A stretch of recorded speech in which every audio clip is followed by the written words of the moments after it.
So, in order to avoid having this video cut off like the last one, I have preemptively taken this guy out of the box.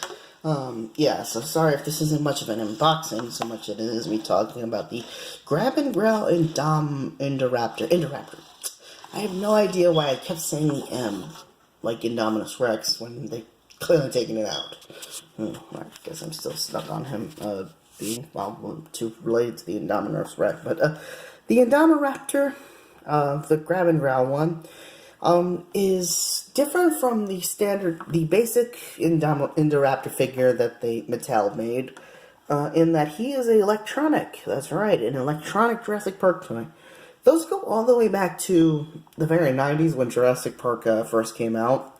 They had electronic toys back then, but you only saw them in like maybe some very special figures like the Thrasher T-Rex,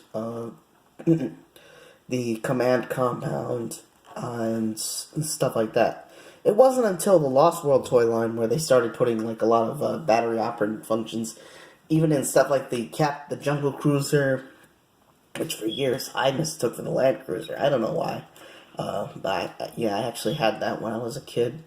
Another video I'm going to be doing soon on the Colossal T-Rex, which I don't have.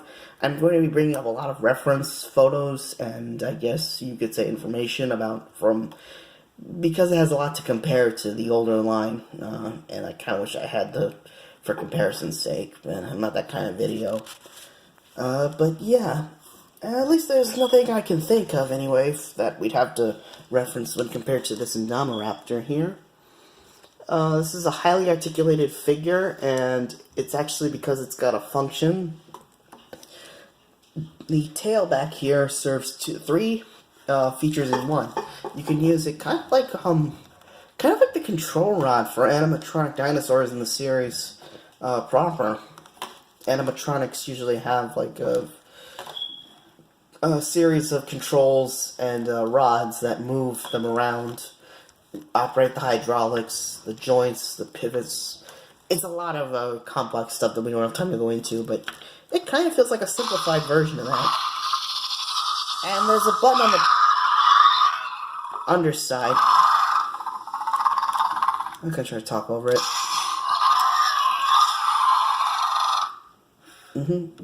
Moves the jaw up and down,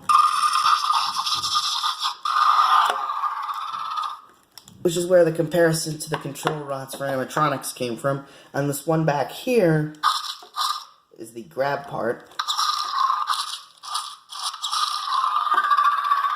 I have the instructions, and, well, they basically point out that feature is meant to, like, grab onto other figures, subject to availability. Yeah. Close the jaw, move the head around, swivel it. It's all really nice work that Mattel put into a lot, like all their Jurassic World figures. Say what you will about Mattel, but, and I might have brought this up in my last video, but yeah, Hasbro, especially those last few years, they had the rights to Jurassic Park, where they weren't really doing a good job with anything they did.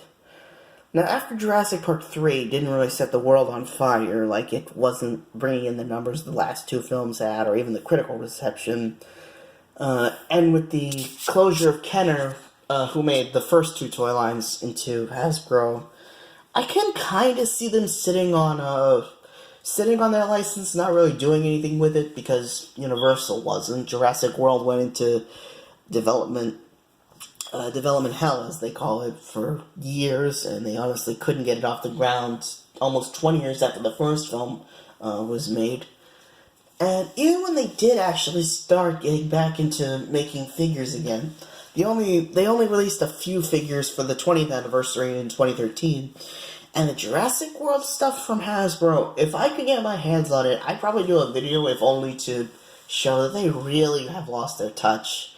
In fact, it's not just Jurassic World. A lot of Hasbro toys, this day and age, it's like the quality it's dubious at best, abysmal in some cases.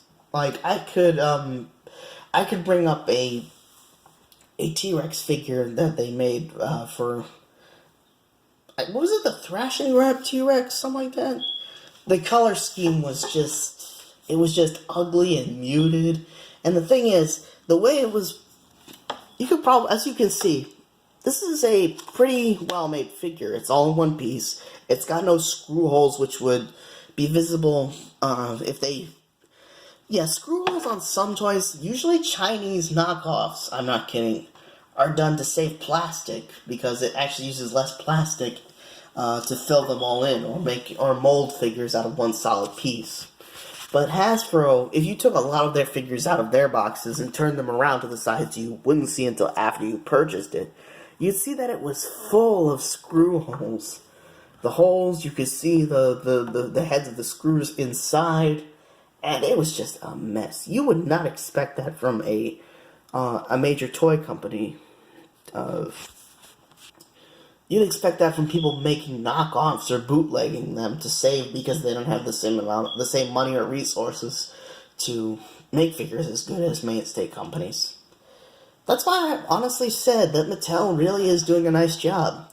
Not only are they making toy lines for the new films, but they've also, which we're probably going to take a look at in a separate video, is they've actually brought a lot of the older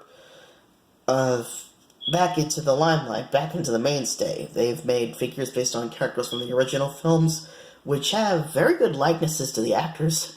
I wouldn't be surprised if Bob Peck was his name, who played Muldoon, his estate, because he's sadly no longer with us, received royalties for the likeness on his figure, as well as Sam Neill and Laura Dern, because just how close to their likenesses that the figures of them are. Again, probably bring them up in a separate video if I can.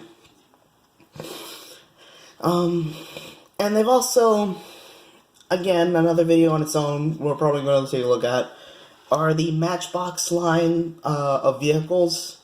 Small die-cast cars. But it's not just the new films. They've actually made die-cast cars based off of the first and even the second Jurassic Park film. And it's probably the first time since those films were in their heyday that those vehicles and those toys and stuff got even so much as a token mentioned by the company making them. Funny enough, Matchbox, which I'm not sure if it was owned by Mattel back then, 97 when the film came out, they actually had their own line of Matchbox Jurassic Lost World toys.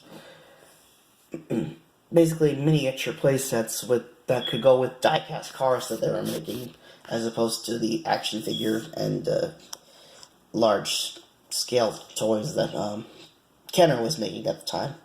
Kenner made both the first and second, but by the time Jurassic Park 3 came around, that company had completely folded into Hasbro. They only bring the name out every now and again for, I think, Star Wars figures is the only time that they've actually bothered to, so far, to use the... I mean, it's not like they can use it for any other line now, since they've lost the Jurassic Park license, but... Yeah, Mattel embraces the long history of, like, it's like a second renaissance, basically, for collectors and enthusiasts of the Jurassic Park series. And that's why I think they're doing a good job. Their figures are pretty solid, they're well made, they have a nice longevity to them. And there's a lot of them. You can get, like I said, not just this electronic Indoraptor, but there's a non-electronic basic Indoraptor, which is a nice budget option. And that T-Rex I showed was just, again, it was a variant on several. Like I said, there's a colossal one that I would love to show off, as well as get my hands on, but there was also an electronic one that made more noises. The one I had was a non-electronic figure, but it still had an action feature, so it wasn't just a solid hunk of plastic. And we have vehicles from both the new films and even the old films. I'm not sure if I showed it off or in another video, but oh yeah, I did. There was probably the first movie-accurate Jeep that wasn't like a die-cast collector item, because as much as we like to say that those were the Kenner they turned the Jungle Explorer, which was originally just a tour vehicle meant to around, into a friggin' battle van. It had missiles on it and all kinds of weird stuff. They had to do something because the first Jurassic Park wasn't as action-oriented as the sequel. But yeah, that's marketing and business for you. You gotta take liberties here and there. So other than that, that's really all I can say.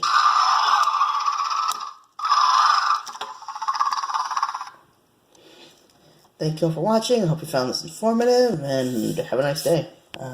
Enjoy your day. Bye. Peace.